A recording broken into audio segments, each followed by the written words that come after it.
Hey, everybody. Welcome back to Word Balloon, the comic book conversation show. John Suntress here. If you haven't finished your Halloween hangover, I think you're going to enjoy today's Word Balloon. Yesterday, Marvel held a telephone press conference for their new event coming in January, Monsters Unleashed. You know, that was one of my favorite black and white magazines from the early 70s.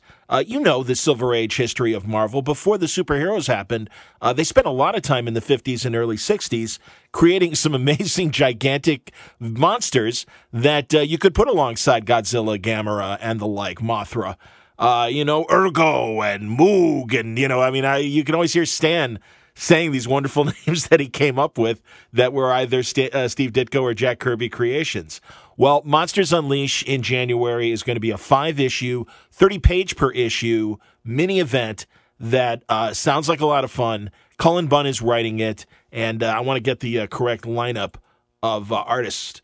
We've got Steve McNiven, Leinil Yu, Greg Land, Adam Kubert, and Salvador Larroca. They're all just drawing their asses off on this wonderful event. And I think this is great because, first of all, 30 pages per issue, that really gives a chance for the story to breathe, as I say, when I get the chance to ask some questions. And I'm a little concerned about the price point, and I wonder how people will react. But, $5 issues are nothing new. And hopefully the proof will be in the pudding. And, you got a great writer in Cullen Bunn. So I think this is going to be great. Cullen Bunn, Axel Alonso, and Mark Paniccia, the great group editor, are all on hand on this Marvel press conference. You're going to hear some new voices that joined the press corps and ask questions, and I think that's great. And I think it was a lot of fun, and I think very revealing because, this thing could be really schlocky or it could be really cool. And I got faith in Cullen Bunn, and I think, that was one of my questions again. But you'll hear that and more. Also, I think there was an interesting reveal. If you go to wordballoon.com and you look at the covers, issue 3 shows a character that has already debuted in Totally Awesome Hulk that plays a major role in Monsters Unleashed. So very interesting stuff, and it all happens starting January 18th. But you'll get the preview here on today's episode of Word Balloon. It's all brought to you by In Stock Trades at InStockTrades.com, where there's a lot of great collections that are waiting for you from In Stock Trades. One of my favorite things, I'm always fascinated by comic strips from the 50s, 60s, and even the 70s. And there was a Batman daily strip that ran just, how many years here? 3 years? From 69 to 72.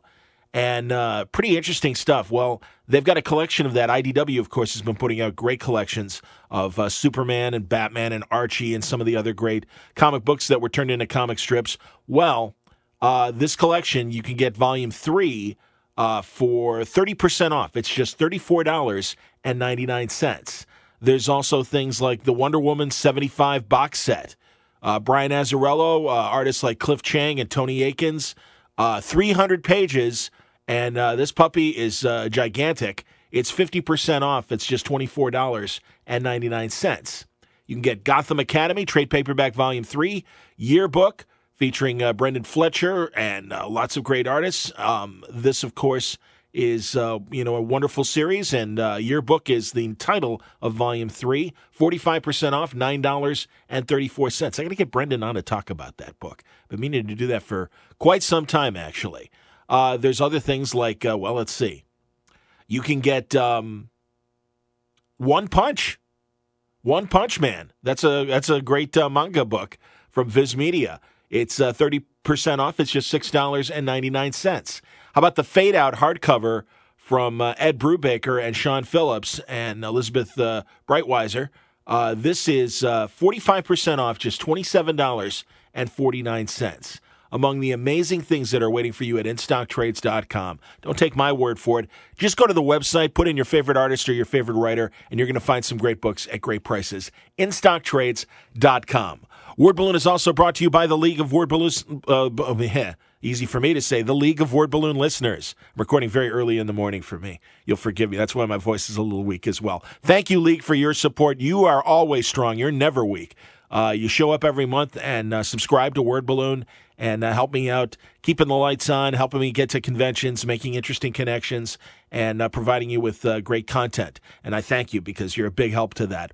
You, in effect, are a very important part of Word Balloon through these contributions. Word Balloon is free, but if you want to help the cause, go to wordballoon.com, check out the Patreon ad there, click on that. It will take you to my Patreon page, and if you can help support the show, that would be terrific. Thank you very much, League of Word Balloon listeners.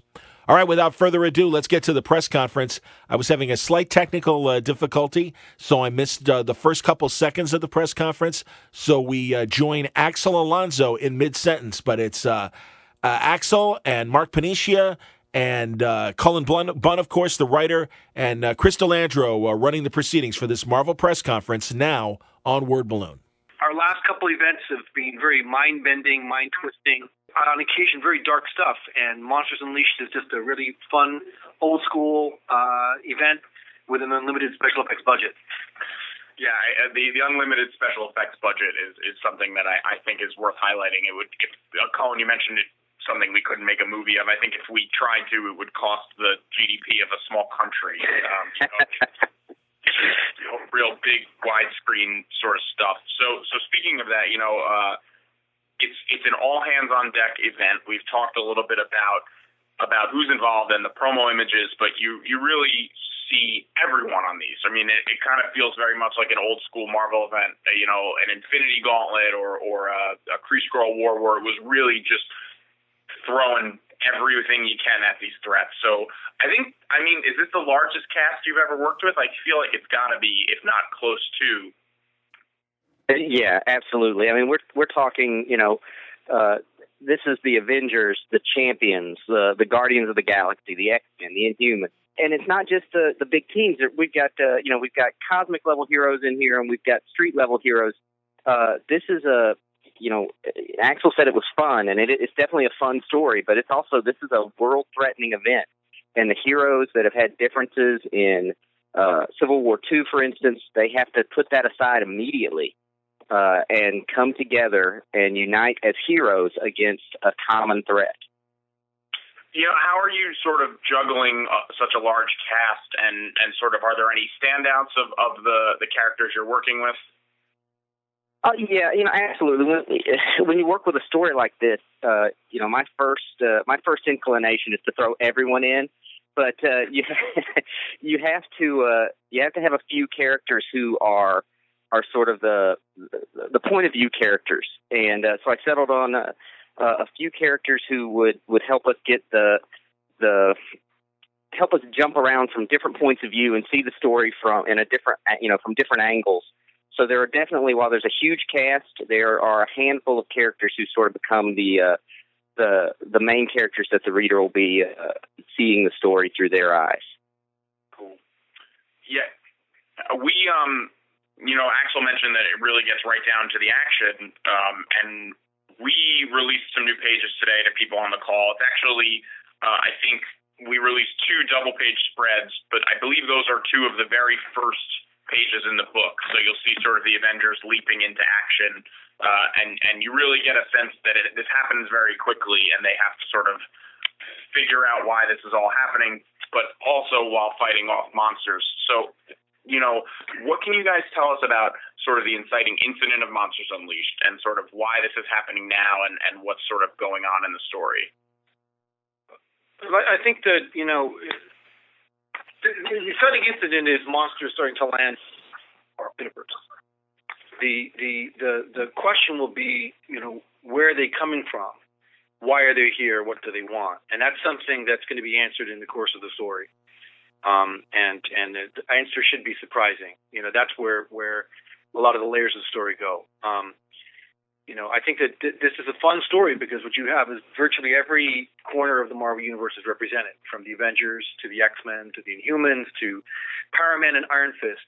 Everybody's all hands on deck to deal with this. And I think that Cullen, we came up with this story at one of the retreats. We talked about the skeletal structure of this, and Cullen leapt to the foreground to write this. One of the key things we knew was we wanted the extra size. We wanted an extra page count because we wanted the artist to really be able to do these 2-page spreads and these splashes and just really show these rich, detailed art. So that was really a priority as well. Would you agree, Colin? Yeah. We. I think this is it's a story that in these characters that we're using are larger than life, both figuratively and literally in some cases, and we have a sort of an issue of scale when you deal with a team like the Avengers dealing with this giant monster. If you saw that initial page, this is we need a big, we need a lot of room to be able to convey sort of a sense of awe that these characters will be feeling. So let's talk a little bit about sort of the story here, and I know that there's really not a lot you can say, but is there anything you can tell us sort of about the cause of the monster attacks? I think we could talk a little bit. Go ahead, Colin. Go ahead. Well, no, I was just saying, it's the cause of the attacks is something like Axel said. The heroes are going to have to figure out very quickly. These monster attacks are relentless, and the heroes are going to figure out very quickly that they can't simply fight their way out of this, at least not on their own. And they've got to figure out how to sort of to find the source and cut it off, at the source in order to save the world. There are some mysteries involved about where these monsters are coming from, and some of those mysteries trace back thousands of years, not just on Earth but throughout the cosmos. This is something that has affected other worlds in the past, and they have not fared very well. This is Axel chiming in too. On the cover of Monsters Unleashed 3, you'll see a boy there who may not named at this stage, but this boy factors in the story in a major way. What, if any, link he has to the monsters is something you'll see in the course of the story. But he is actually he's a very important part of that puzzle in understanding where these monsters are coming from, who controls them, and what they want.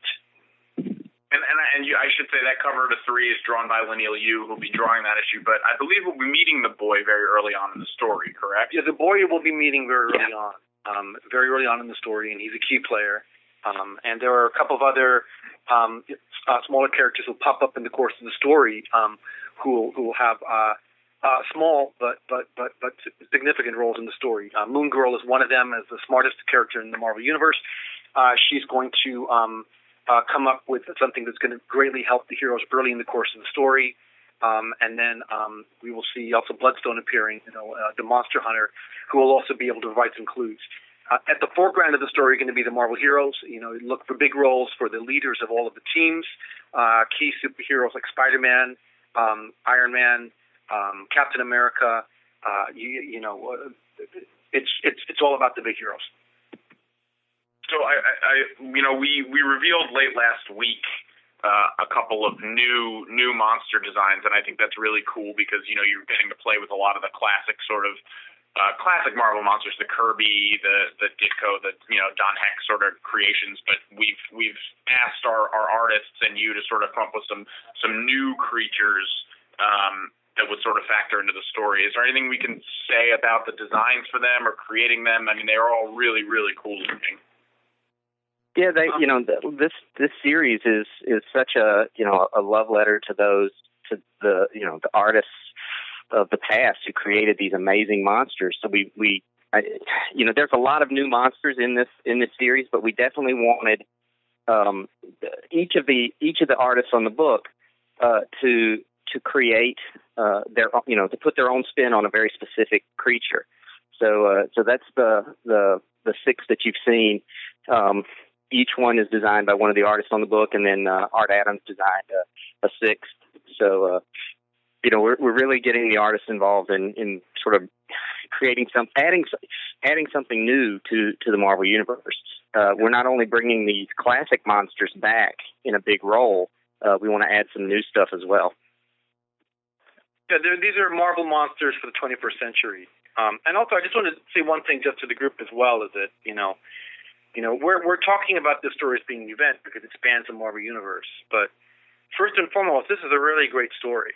This is a story that spans the Marvel Universe, but it has some really resonant small moments, and it really stands on its own. We have very limited tie-ins that are selected, MU tie-ins. We have one-shots that will sort of give you a deeper dive. But Monsters Unleashed it's really a five issue story. Yeah, it's a blockbuster. Like Cullen was saying, it's our summer blockbuster that we're coming out with in the middle of winter. And even though it's got lots of explosions and buildings being torn down and craters being made and monsters punching monsters, there's a lot of heart to the story as well. And the other thing that I think is that I just wanted to reiterate is that we're adding some new pieces to the Marvel Universe. We're building on the monster mythos. And lastly, I'd like to say that it's a real celebration of the imagination of the comic book creator, period. When you look at how excited and enthused the five main artists were when they came back with their initial sketches of the monsters, the new monsters that Cullen he wrote up a couple of bullet points on each one of the new monsters and said, go wild with it. And they did. They went crazy. It's just really fun to see everybody tap into that old love for the nostalgic characters like Fin Fang Foom or Gorgilla or Monstrum, Moomba, Sprag, Tim Now you're just making sounds. But to see what these guys came back with, it's amazing, and it's a lot of fun, and I think it's going to translate with the readers as well. I should also point out to everybody, we resent those trading cards around. That was all Cullen, being the Marvel fanboy that he is, who came up with for each and every monster on a 7-point scale, like the old Marvel trading cards. So you can expect him to bring that level of detail to the book itself. I wanted to talk a little bit about the five artists, because the book's going to ship very rapidly. We've got one issue in January, 2 in February, and 2 in March, 30 pages each. But it's each of these artists is very different, and the book has to have sort of a cohesive feel. So how are you guys sort of reconciling working with 5 different artists, but also making it feel like one story? And Mark, I'd love to hear from you from an editorial perspective, and obviously Cullen, you from writing the book. Oh, well, for me, it's just lots of reference and one colorist. That is correct. The colorist is David Curiel, who is a rising star here at Marvel, and we really felt that this was an event he could really make his own. Go ahead, Colin. Well, I was just, I think another part of it is I think each of the 5 issues, while it tells one story, I try to make each issue have sort of its own particular flavor and tell sort of stand. It's part of a much bigger story, obviously, but to stand on its own and to make it feel like we were seeing an actual different, chapter of this story. And I think that'll play really well to the 5 different styles. That's fantastic. I mean, before we open it up to sort of press questions, is there anything any you guys wanted to add? That expect that this will have some ramifications in the Marvel U, and that there will be some things that come out of it on the other side. Some hopefully pretty cool stuff. All right, so let's start with we got a good amount of time, so I think we can go around at least 2 to 3 times with everybody. So why don't we start with Marvel.com? We had a fan question asking, is there any chance of seeing A-Force appearing, and will this event bring heroes back together considering Civil War II, or are they just working together at this one time? Well, I would. A-Force characters individually will appear in this book, probably all of them. Whether they're assembled as the A-Force or not, I don't know. But look for, like we said, this is all hands on deck. If you look hard, you'll probably see Squirrel Girl and Howard the Duck pitching in as well. Can you elaborate a little bit, Axel, on the sort of unifying of the heroes, sort of to fight the threat? Well, I mean, it's really simple. I mean, you have big monsters drop down in the Marvel Universe, and then more, and then more, and then more. And so what you have is the heroes responding quickly and decisively, only to learn that every time they beat 2 or 3, there's 4 or 5 more replacing them. So this isn't a time when anybody can, dwell on separate, strained relationships or, There's no time for there. Simply none of that. So what happens is you'll see a quick rising of leaders and a quick sharing of information, and everybody cooperating, at least for this period of time, to deal with the threat at hand.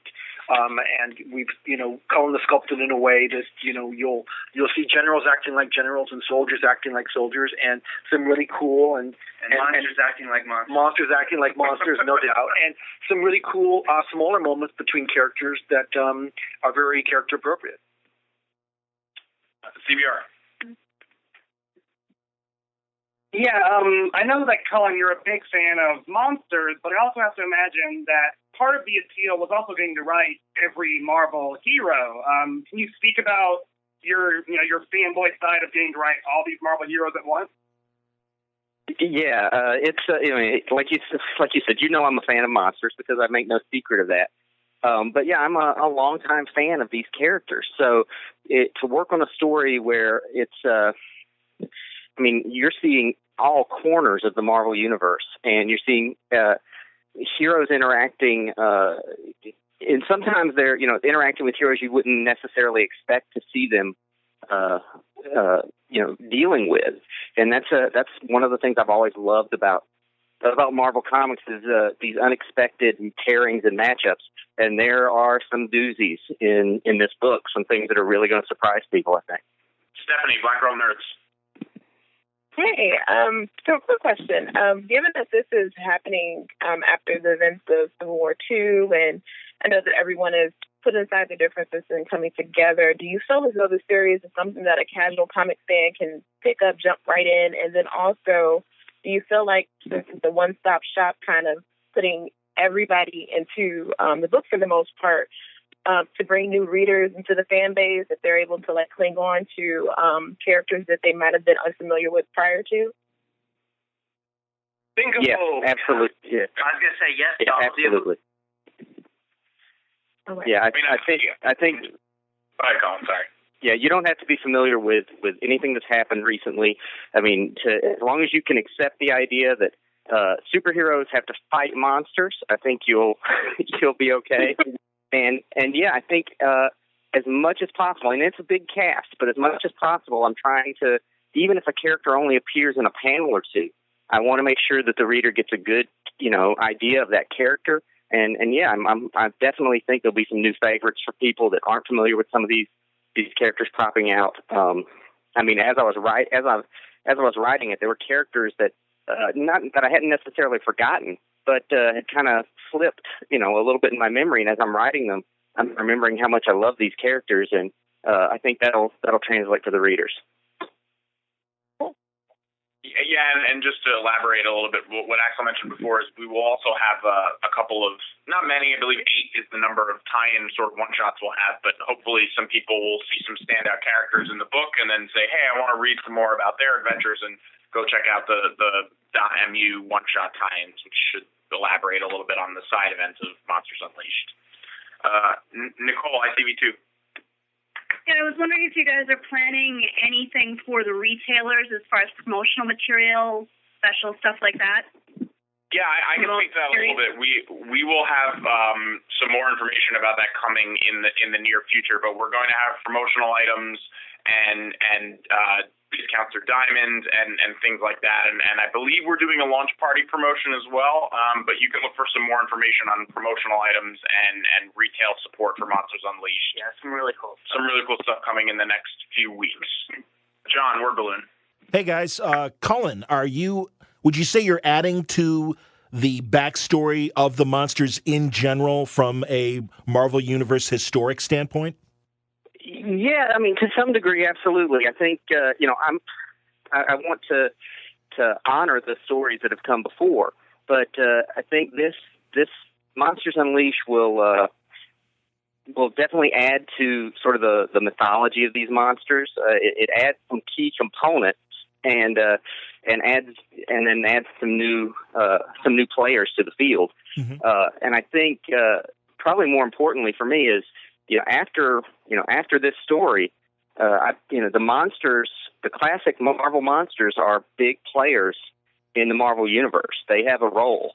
They may have been forgotten a little bit in recent years, but they are significant players now in the Marvel universe. Cool. Marvel.com. Hi, will the supernatural monsters of the Marvel universe be involved, like Mummy, Werewolf by Night, Frankenstein, etc.? No, they will not. That was it's Axel. This is an event. The monsters are. If you are shorter than 7 stories, you need not apply to be in this event. That was a quick and dirty one. So Marvel.com, if you have another one, go for it. So can you just say what's your favorite monster so far? Favorite monster so far. That's a good one. Colin, I'm sure you have thoughts. Well, I mean, I got to admit, the 6 new monsters are probably going to. I mean, they have a special place in my heart. But some of the designs of these the classic monsters are amazing. And Monstrum, who is this gigantic cyclopean swamp monster, is probably my favorite monster, just from a bizarre design standpoint. I'm going to go with Orgo. I can't answer because it's a spoiler. CBR. And speaking of the monsters, monsters in general, they're kind of just like a plot device. They don't really have a personality, or they're just like forces of destruction. Since this is an event built all around the monsters, I'm wondering, are we going to get to see differing monster personalities or any type of internal monster politicking? Or you absolutely will. A little bit of that. Yeah, I feel like it's important that in some of these classic stories, these monsters had big personalities, and I wanted that to come across in this story, and you will definitely see some interpersonal monster politicking, I guess. Newsarama, did we lose Newsarama before? No, I'm here. I just had a weird issue with my phone last time. Sorry about that. So, dialing in on the characters that are involved in this event, we've established that this is an all-hands-on-deck scenario, and even in the preview art that we've seen, there are some deep cuts in there. Darkhawk was in the one image, and he hasn't even been seen in years. Who would you consider to be the breakout stars of this event? And Cullen, if there were characters that you're going to stick with after this event, who would they be? Oh, wait, Colin, before you answer that, I just wanted to make a quick correction. I think the Darkhawk you're referring to on the McNiven piece is Black Bolt. He just kind of appears to have that wing sort of structure from behind. Yeah, but look for Darkhawk in a different panel. Yeah. Go ahead, Colin. Yeah, there are definitely some breakout characters. Axel said earlier he can't answer because it spoils some things, and I feel the same way. There's a couple of spoilers that I can't, I can't reveal. But yeah, Captain America, it plays a big role. But then so does Moon Girl. With one, she's the smartest person in the Marvel universe, so she has things to do. But she's also tied to a classic, monster in Devil Dinosaur, so she has a role. Axel mentioned Elsa Bloodstone as a player, as a big monster hunter. But there's so many characters, but there's a couple that I just can't mention only because they would spoil something. I would be fed to the monsters.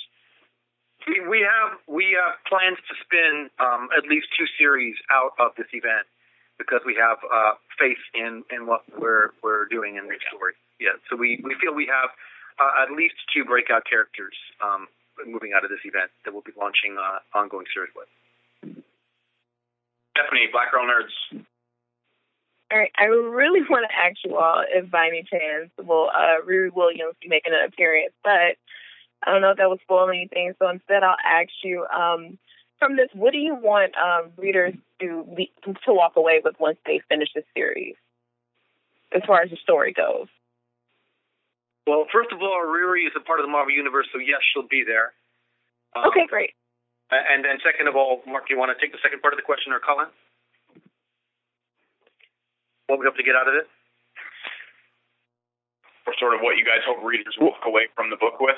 I think they're going to walk away with a real appreciation for the classic monsters, and they're going to see how cool the new monsters are and how they fit in the Marvel Universe after this event. I hope, this is Axel, I hope people just come out gasping. I hope that people have a lot of fun watching this. In the movie Jaws, which I know is a little bit old for some of you, there's a key scene where they're out on the boat and they're looking and they see the shark for the first time and they say, we need a bigger boat. There are many, many times when the heroes in the course of the story need a bigger boat, and they somehow, some way find a way to persevere. And I think that's part of the fun of the story, is just because things got bad as they could get, they get worse and they get worse and they get worse. And it comes down to an ingenious solve on their part to be able to get out of the predicament. Yeah, I just wanted to jump in. Looking at the art that's coming in that you guys have been sending me, it's going to be a real adrenaline rush for people. I mean, really big splashes, lots of action. But as Axel mentioned, there's a lot of sort of quieter character moments that will really sort of hit home the good story beats that Cullen's putting together. And it's just a lot of fun. It's I think we've all kind of looked at each other at certain points while we're discussing this, wondering, how did we not come up with this earlier? Like 10 years ago, because it's just so much fun to see monsters versus heroes. Yeah, that's really what I want people to get out of it. I want them to when they finish issue 5, I want them to have had an amazing time, reading a superhero comic, and that's really what I want to do. I mean, I think, like Mark said, they'll appreciate the monsters, and I think the story will open up some new corners of the Marvel Universe, and open up those in the eyes of the readers. But if nothing else, I think they'll have had a great time reading the book. Nicole, ITV2. Yeah, I'm not sure if you've really covered this, but will the event at all be leaking into the ongoing comics at all? No. Yeah, I mean, Axel mentioned that there's going to be at least 2 books sort of spinning out of it, but... as far as the event goes, this is a self-contained story across 5 issues.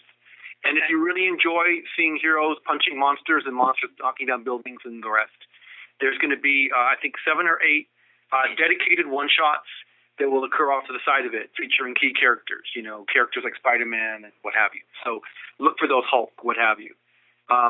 And we will have stuff spinning out the other side, as I just mentioned. But again, I want to emphasize that what's driving this is a story. This is a cool story that we started to discuss 2 or 3 retreats ago, and we sculpted it. And Cullen is writing the heck out of it, and that's the important thing. Oh yeah, and just to elaborate on the one shots a little bit, they're basically done as one shots so that they don't interrupt sort of your regular ongoing books. So you can sort of look at what was done with Age of Ultron a few years ago with sort of tie-ins done in that sort of style. John, word balloon. Well, it's obvious you guys have great artists and a great writer in Cullen with this event. A 2-part question. And maybe this was covered early. I had to join in at the beginning after it already started. Is this a bi-weekly? Is it a monthly event, first of all? And then my real question is, given that it's 30 pages, I imagine that the price point is going to probably be $4.99 or whatever. Is there concern at all about conflicting ongoing events that are going on? I mean, is the price point going to be something that you guys feel comfortable, and obviously you do because you've already said it, but that people are going to come in on this and want to read it? Because I think it's great that you're giving the thing enough pages for an event like this to breathe. And I'm just concerned about how often it's coming out and the price point, and if you can address those. Well, it is going to be bi-weekly, so you're going to get 1 issue in January towards the middle, and then 2 in February and 2 in March. Okay. As for price point, yeah, I mean, they're oversized issues, so they'll be upsized as far as price goes. I'm not exactly sure offhand how much each issue is going to cost, but I believe the first issue is $5, and then moving forward, I'm not 100% sure. I don't know, Axel, you're not sure. No, Gabriel said that. Yeah. But I think that we're always confident in our story, as far as setting price goes, that we're always confident that the story is worth the money. And I think that we are definitely trying to give every reader their money's worth with Monsters Unleashed. Cool. I hope that answers your question, John. No, it does. Absolutely. And honestly, I think it's going to be an amazing trade at the end as well. I just wondered from an issue standpoint, you Sure. guys... Marvel.com. My last question is, it's the little boy from the recent issue of Totally Awesome Hulk, the little boy that you mentioned on the cover of issue 3. And will we see Elseworth's younger brother appear, considering he turns into a giant monster? Go ahead, Mark. That's very, very astute. Got some big boy. Wow, I'm impressed. We got some eagle-eyed readers there. Wow. I love that, though. I love that you caught on to that, picked up on that. That's great. All right. CBR. Yeah, since you are working with 5 different artists, I was wondering if you could talk to, are there any specific things that, say, Greg Land does really well that you're looking towards writing towards compared to Adam Kubert, or how are you gearing yourself to all their strengths? Cullen, do you want to handle that, or do you want us to take a... Well, no, I just when I wrote, as I started writing these scripts, I didn't necessarily write one issue thinking this is a Greg Land issue, or another issue thinking this was, a Kubert issue. I did talk to the artists. We talked to, everybody's super excited about drawing monsters. And they all have a passion for this. So we talked a little bit about the kind of monsters that, if there were certain monsters that I really, really gravitated toward. And of course, everybody had a huge list of creatures that they wanted to, to tackle. So that, that's really how if I sculpted it in any way towards a particular artist, I did it with that, the monsters that they were most excited to draw. Go ahead. I was just going to say, at the end of the day, each one of these are action-packed, just fun-filled issues that when you look at the artists that we have on it, they've all done this kind of story before, and it's like whatever they did that you liked the last time that they did, it's power on that. They're all great visual storytellers. They're all great at drawing superheroes. And when you see this, you'll see that they're all great at drawing monsters, too. Nizrama. So there's been a little bit of secret history about Marvel monsters in the past. Back in the 90s, there was the Marvel Universe miniseries that had Ulysses Bloodstone and Dr. Druid and the others teaming up. There's stuff with the Deviants and Mole Man. Is that stuff that's going to be touched on in this issue, or is this kind of an attempt to forge a unified direction for that? Colin, you want to tackle that? I feel like we're really looking towards a unified new direction. There are elements of the history of these creatures that we want to make sure we touch on, but I don't want to have to dwell on it too much. Only because, again, I want this to be something that a new reader could get involved in and enjoy without feeling like they have to dig through quarter bins for old comics to figure out what's going on. So we're really focusing on forging something new for these creatures and for the characters. Stephanie, Black Girl Nerds. Hi. Focusing on the creatures, is there any chance that any of them will stick around, and then also whatever solution that the heroes end up coming up with, will that have a role with play a role in the Marvel Universe going forward? What was the second part of the question? I'm sorry, the second part?